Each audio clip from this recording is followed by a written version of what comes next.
American president John F Kennedy की assassination एक ऐसे मौके पर हुई जब वो अपने हाईली सिक्योर्ड मोटरकेड में बैठकर डैलस डाउनटाउन से गुजर रहे थे। उस वक्त उनके साथ सीक्रेट सर्विस के एजेंट्स और एक पूरा पुलिस का मोटरकेड मौजूद था। ना सिर्फ इतना, बल्कि एफबीआई ने कई दिन पहले से इस पूरे रूट पर नजर रखी हुई थी। लेकिन इस सब के बावजूद 22 नवंबर 1963 को उन पर डीली प्लाजा के करीब हमला हुआ और वो मौके पर ही मार दिए गए। इस हमले के चंद मिनटों के बाद ही सीआईए, एफबीआई, सीक्रेट सर्विस और पुलिस ने हलचल मचा दी। लेकिन इतनी ताकत लगाने के बावजूद भी वो एक ली ऑसवर्ल्ड नामी शूटर के सिवा किसी और को कानून के दायरे में नहीं ला सके, या फिर लाना ही नहीं चाहते थे। क्या ये कोई सोची समझी साजिश थी, या फिर एक अकेले ही शूटर ने दुनिया की टॉप सीक्रेट एजेंसीज को चकमा देकर सबसे फेमस प्रेसिडेंट को सिर्फ चंद मीटर्स की दूरी से शूट किया? ये ऑफिशियल स्टोरी किसी को भी हजम नहीं हो रही थी। प्रेसिडेंट को एयरपोर्ट से जिस बैंक्वेट तक जाना था उसका सीधा साधा फास्ट रूट भी मौजूद था, लेकिन उनके मोटरकेड को शहर के बीच में से क्यों लाया गया और ये रूट किसने प्लान किया था? ऑफिशियली जिस शख्स ने उन पर गोली चलाई थी, ये कोई कोइंसिडेंस था या फिर प्लानिंग? पर हकीकत ये है कि सिर्फ एक महीने पहले ही उसको बुक डिपॉजिटरी में सिर्फ एक फोन कॉल पर नौकरी मिली थी। पर आखिर कैसे? शूटिंग सीन की वीडियो फुटेज में स्कार्फ पहने इस लड़की को मर्डर की फोटोग्राफ्स खींचते देखा गया था। उसको आज तक क्यों नहीं ढूंढा जा सका और उसका इस सब के साथ क्या कनेक्शन था? जेम टीवी की वीडियोस में एक बार फिर से खुशामदीद। नाज़रीन, आज 22 नवंबर 2023 है, लेकिन पूरे 60 साल पहले आज ही के दिन American president John F Kennedy को उनके मोटरकेड पर हमला करके मार दिया गया था। प्रेसिडेंट JFK की मौत जहां लाखों अमेरिकन्स को सोग में धकेल गई, वहीं इस केस में होने वाली इन्वेस्टिगेशन लोगों के ढेर सारे सवालात का जवाब देने में नाकाम रही है। ऐसा माना जाता है कि यूएस की टॉप सीक्रेट एजेंसीज ने असैसिनेशन के हवाले से बहुत कुछ छुपाया है और हकीकत को पब्लिक नहीं किया। और ऐसा सोचे जाने के बहुत सारे रीजंस हैं, जिनमें पहला है वेन्यू की सिलेक्शन, जहां प्रेसिडेंट को असल में जाना था। प्रेसिडेंट JFK को टेक्सास के शहर डैलस में एक पॉलिटिकल स्पीच करनी थी, जिसके लिए दो ऑप्शंस रखे गए थे। एक था ट्रेड मार्ट और दूसरा वेन्यू था वुमेन्स बिल्डिंग। व्हाइट हाउस की रिकमेंडेशन थी कि वुमेन्स बिल्डिंग का वेन्यू सेलेक्ट किया जाए, लेकिन टेक्सास के गवर्नर जॉन केनेडी चाहते थे कि प्रेसिडेंट ट्रेड मार्ट पर जाएं। इसकी वजह यह थी कि ट्रेड मार्ट एक बैंक्वेट हॉल था, जबकि वुमेन्स बिल्डिंग का इंटीरियर इस काबिल नहीं था कि वहां प्रेसिडेंट जा सके। फाइनली 14 नवंबर को, यानी असैसिनेशन से 8 दिन पहले, ट्रेड मार्ट का वेन्यू सेलेक्ट कर लिया गया, लेकिन ये खबर पब्लिक नहीं की गई थी। अब बारी थी ये डिसाइड करने की कि लव फील्ड एयरपोर्ट से, जहां प्रेसिडेंट के जहाज को लैंड करना था, वहां से ट्रेड मार्ट तक कैसे जाया जाए।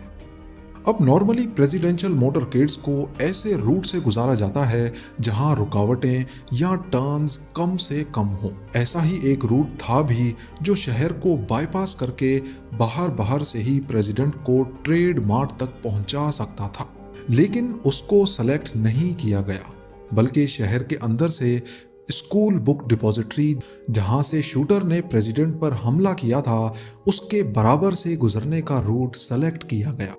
अगर आपको लग रहा है कि ये रूट खास प्रेसिडेंट पर हमला करने के लिए प्लान किया गया था, तो आप गलत हैं।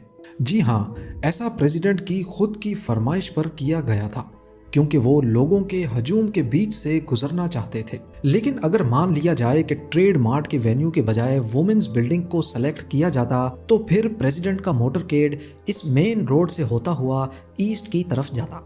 इससे बुक डिपॉजिटरी का फासला भी बढ़ जाता और शूटर को निशाना लेने में भी मुश्किल होती, क्योंकि प्रेसिडेंट की वाइफ फर्स्ट लेडी जैकलीन, जो कि हमेशा उनके लेफ्ट साइड पे बैठती थी, वो शूटर और प्रेसिडेंट के बीच में आ जाती। 100 बातों की एक बात, प्रेसिडेंट की असैसिनेशन की प्लानिंग में ट्रेड मार्ट की वेन्यू का सेलेक्ट होना बहुत ज़रूरी था। और जैसा कि आपने जाना, ये सिलेक्शन टेक्सास के गवर्नर जॉन केनेडी ने की थी। उनकी इंटेंशंस पर शक इस वजह से नहीं किया जा सकता क्योंकि जिस वक्त प्रेसिडेंट पर हमला हुआ तो वो खुद भी प्रेसिडेंशियल लिमोजीन में अपनी बीवी के साथ बैठे थे। उनको भी गोली लगी थी लेकिन उनकी जान बच गई।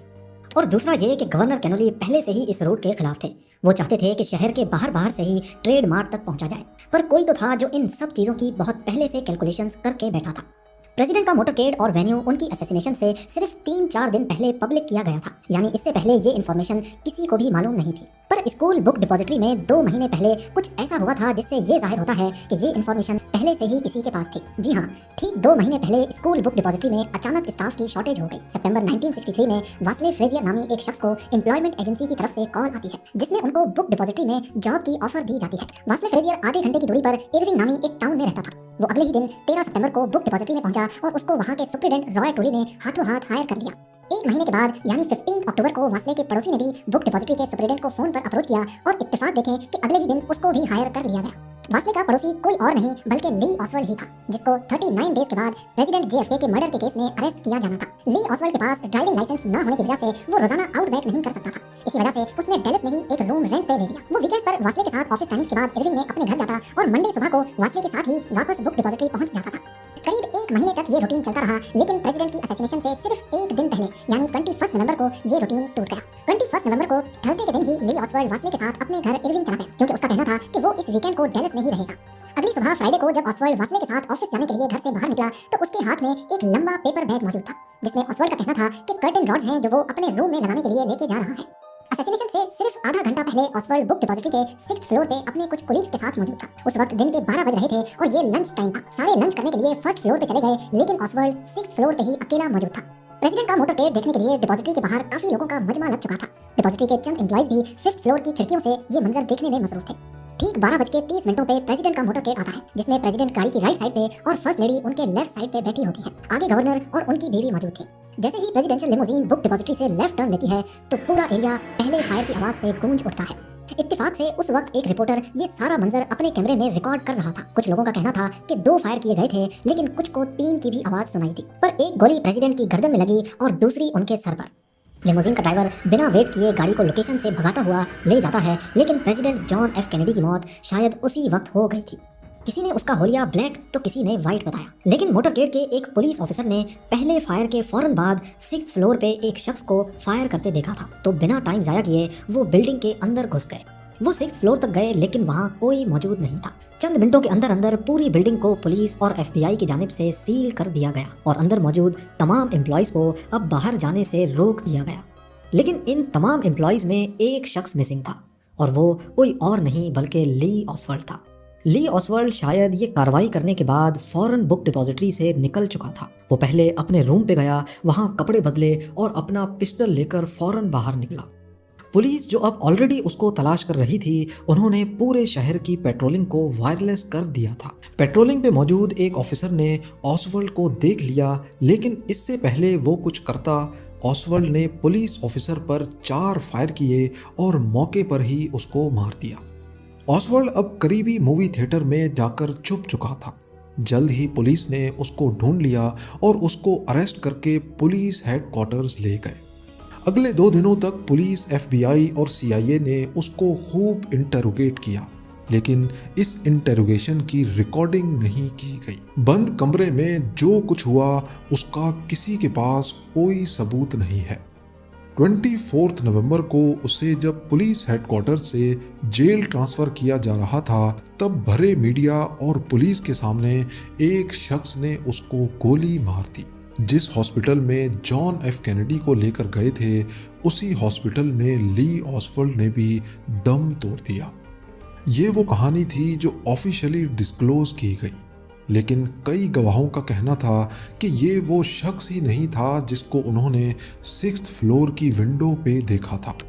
गोली लगने से पहले ली ऑसवर्ल्ड मीडिया के सामने यही बोलता रहा कि मैं बेकसूर हूँ। Was that. In fact, nobody has said that to me yet. First thing I heard about it was when the newspaper reporters in the hall asked me that question. इस सारी कहानी को एनालाइज किया जाए तो पुलिस के मुताबिक ली Oswald ने बड़ी चालाकी और प्लानिंग से पहले बुक डिपॉजिटरी में जॉब पाई और अकेले ही FBI, CIA और पुलिस की इंटेलिजेंस से छुपकर ये सारी प्लानिंग की। लेकिन लोगों का कहना है कि अगर ऑसवर्ल्ड ने इतनी परफेक्ट प्लानिंग अकेले की थी तो फिर एंड में उसने इतनी ज़्यादा गलतियां कैसे की, जैसा कि बिल्डिंग से भाग जाना, पुलिस ऑफिसर को मारकर अपने ऊपर मजीद शक पैदा करना या फिर किसी मूवी थिएटर में छुप जाना। प्रेसिडेंट जॉन एफ कैनेडी की असैसिनेशन के बाद कई इन्वेस्टिगेशन रिपोर्ट्स पब्लिश की गई, लेकिन हर रिपोर्ट मामले को ज़्यादा कंफ्यूज कर रही थी।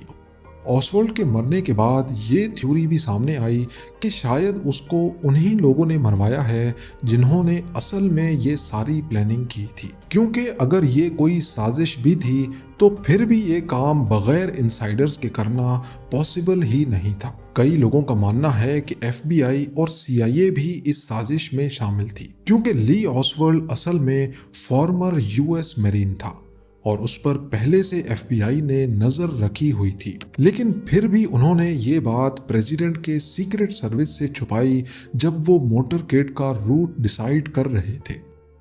इन्वेस्टिगेशन के दौरान कई सबूतों को भी मिटा दिया गया, जैसा कि 6th फ्लोर से मिलने वाली 3 बुलेट के शेल्स को बगैर तस्वीर खींचे पहले हटा दिया गया और फिर दोबारा से बुलेट्स को रख कर ये तस्वीर खींची गई थी। जहां से फायर हुए थे उसकी इनिशियल वीडियोस पुलिस ने बनाई थी, लेकिन वो भी कहीं गायब हो गई। पर शूटर का एक सबूत रिकॉर्ड जरूर किया गया था, जिससे ये मिस्ट्री कभी मिस्ट्री ना रहती। शूटिंग के दौरान तकरीबन तमाम फोटोज और वीडियोस में स्कार्फ पहनी इस लड़की को देखा गया था, जिसके हाथ में कैमरा था और उसने प्रेसिडेंट की असैसिनेशन की तमाम फोटोज कैप्चर की थी। इसने जो स्कार्फ पहना है इसको बबुश्का कहते हैं और इसी पर इसका नाम बबुश्का लेडी रख दिया गया। कई लोगों की थ्योरी है कि बबुश्का लेडी भी इस पूरे प्लान का हिस्सा थी, जिसका काम इस सीन को रिकॉर्ड करने का था, लेकिन आज तक FBI इस लड़की को कभी नहीं ढूंढ पाई। उम्मीद है जेम टीवी की ये वीडियो भी आप लोग भरपूर लाइक और शेयर करेंगे।